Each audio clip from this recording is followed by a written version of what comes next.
No fans expected this to happen. Who could have expected it? It was something truly shocking. But this month of January, Ohio State started off on the right foot, showing everyone that it is as strong as ever. We made great signings of stars and 5-star players. Up to number 1 only transfer portal the Buckeyes hired. But unfortunately some things happen that are disturbing this fantastic month. But don't worry, I'll give you all the details now. But first I ask for your support as a loyal fan to sign up on the channel and not miss any big news from the Ohio State Buckeyes. Continuing the start of the first transfer portal window of the offseason on December 4th and the commitment of Alabama transfer quarterback Julian Sayin on Sunday, Ohio State saw 29 scholarship players from the 2023 roster leave the program, while 27 new scholarship players have joined the roster for 2024, with Ohio State now in the third week of its spring semester and off-season workouts underway. Ohio State will likely there won't be much roster movement in the coming months.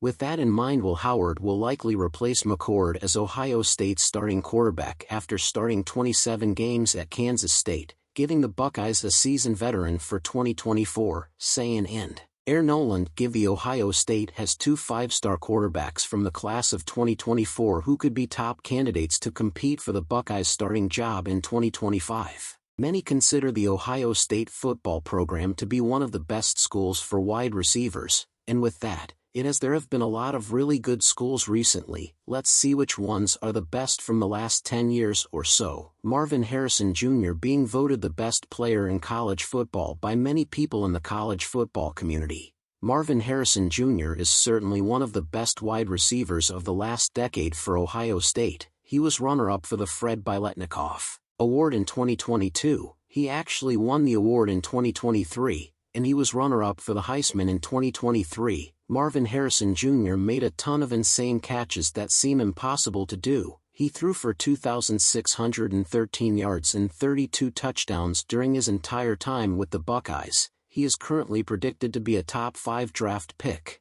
Chris Olave was an outstanding receiver for the Ohio State football team, helping lead the Buckeyes to the playoffs. Olave had 2,711 yards with 35 touchdowns. He is best known for his reception against Clemson in 2021. He was also drafted in the first round by the Saints. Olave was a very reliable receiver for Justin Fields, being able to catch almost any ball thrown to him. He was very fast and could make a lot of quick cuts to beat cornerbacks. He led the team in receiving yards in 2 consecutive seasons. Olave had career highs in both receiving yards and touchdowns, with 936 yards and 13 touchdowns. Even though he was a little smaller at 6 feet 0 inches and 192 pounds, Garrett Wilson was a very talented receiver. He had some very good jump catches that helped the Buckeyes in many games. He, like Chris Olave, had a great catch against Clemson. Michael Thomas was a star for Ohio State,